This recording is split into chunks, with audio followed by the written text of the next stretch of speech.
Hola, mi nombre es Elena García. Hace unos 20 años más o menos que vengo por el barrio Son Forteza.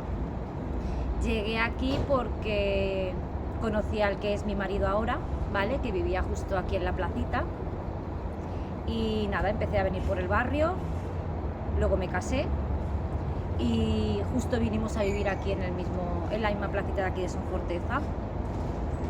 Lo que conozco de aquí hace 20 años eran pequeños negocios que al final se fueron transformando en casas. Recuerdo que aquí teníamos un pequeño colmado que de jovencitos era donde comprábamos las meriendas, los bocatas, los refrescos. Y sé que había también por aquí una carnicería que a día de hoy tampoco está. Y bueno, somos un barrio muy familiar. Nos conocemos todo el mundo. De hecho, sales a la calle y yo creo que tardas en volver horas porque te paras a hablar con todos los vecinos. La verdad que estoy muy contenta del barrio donde estoy. De hecho, mi marido muchas veces me ha dicho de irse y yo me niego totalmente de irme de aquí.